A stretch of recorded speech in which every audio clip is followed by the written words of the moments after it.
today I've brought you guys a monstrosity.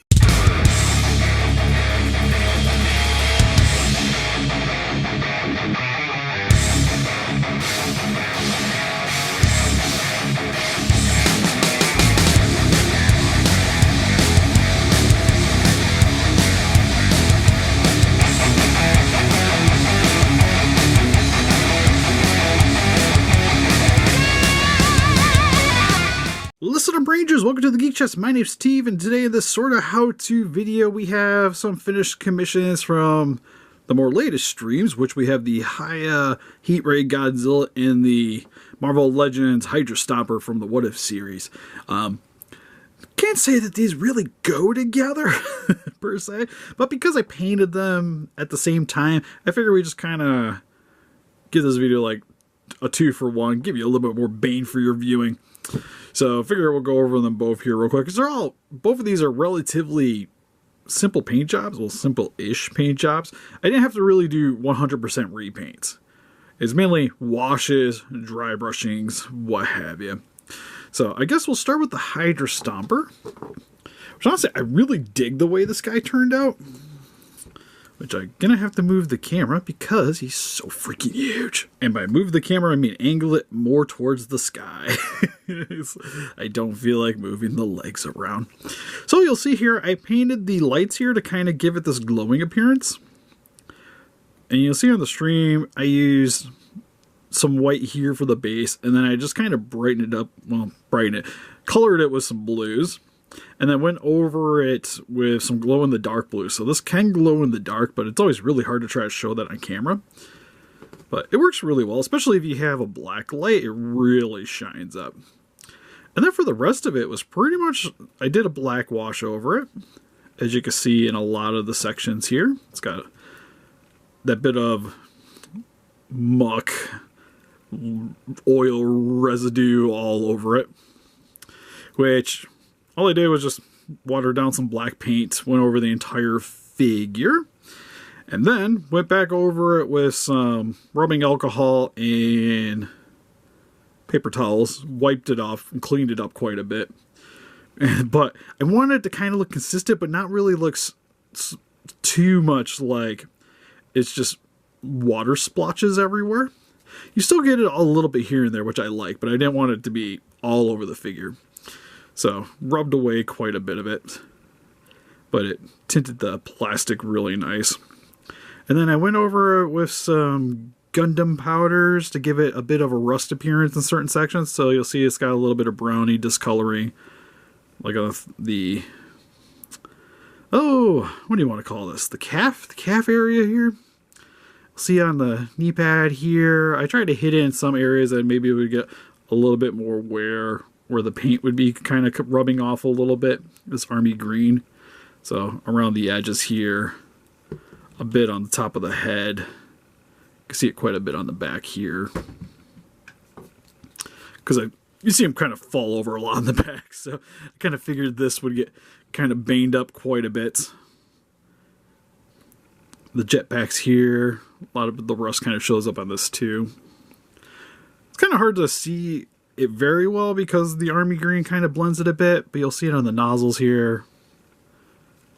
And then went over it with some silver rub and buff, and mainly just hit the high areas. So along the edges here, kind of again where you kind of expect it to be like scuffing the paint is where I applied that. So along the nails here, the hands got quite a bit of it all over. Did it on the weapons here. And then you'll see it kind of just sporadically went a little harder on the feet for him walking around.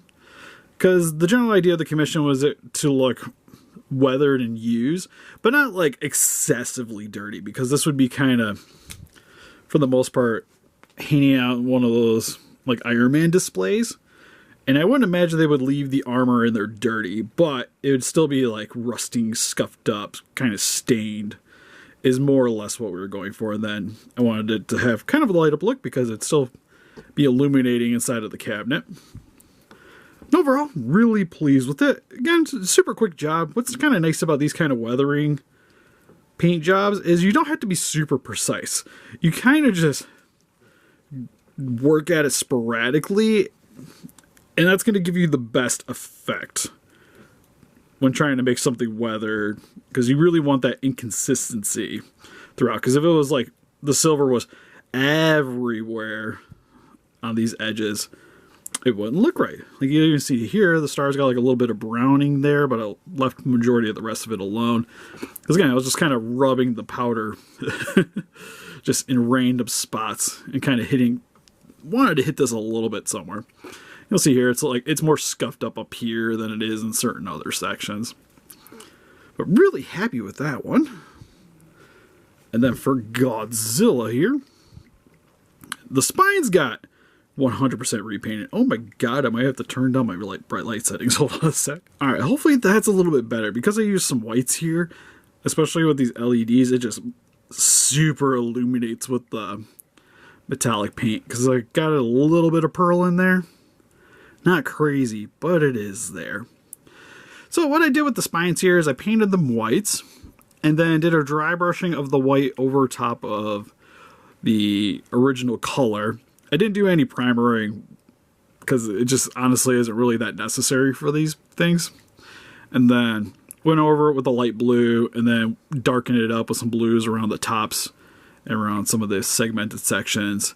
Cleaned up around the head so it doesn't have the blue all over the top of the head, because it's not really necessary. It just has to kind of be around the back base of the head, because that's where the last spike is that would be starting to illuminate.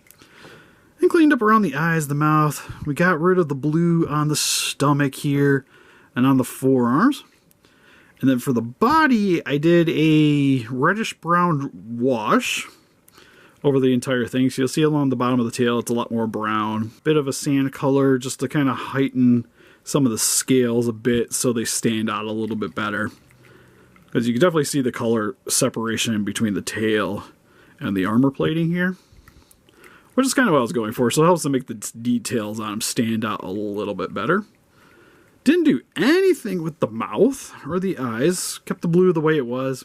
And especially with this, again, did the blues here just to kind of match it, but didn't really want to do anything with the mouth because it's gonna, the way they did the beam is it just gets shoved in the mouth. So if I was going to paint it, it would just get scraped off no matter what, just because of the way you have to insert the beam. And also redid the neck piece here too in the same fashion. So if you still wanted to swap it out, you can. And really pleased with this too. Pretty much a much more movie accurate Atomic Blast now. You can maybe go a little bit more blues instead of the pure white for the spine here. But honestly, I like the white because it just gives it a lot more color difference. Because if you've done like a light blue, it would just be, it's hard to really see the separation and the detailing, but with the white, it really stands out. Because you can see like between the blues and the darker blue, it's only subtle in the different tones. I'm not sure which one I would say the Godzilla probably came out a little bit better. Just because I had to be more concise with going with this. I will say one thing with this thing. I don't know why. Because you think with how much weight it would have and how big the feet are, this thing would have an easy time standing. Not the case, especially if you want to try to pose it. It could be a bit of a nightmare. But anyways, that's pretty much it for this. Again, I live streamed this entire thing. So if you guys would like to see more of the painting process, make sure to check out one of the streams. As of this recording, we've been working on the Magular. There's the Korean kaiju dude that I always forget his name. Plus, we got some other ones, fun ones coming up in the near future with some Transformers, some Sonic. So make sure to check those out whenever I'm recording them. Anyways, help us defeat those kaijus by hitting that like button, subscribe, become Ranger today. We also got Instagram, pictures, and Facebook. Guys, like people of the day, which you know, donate greatly, would appreciate it. We also got TikTok. And if you guys like to pick up some of these collectibles for yourself, link in the description for this one. I know he's up for pre-order on Entertainer Earth again, so if you guys like to get the Hydra Stomper, you can get it there.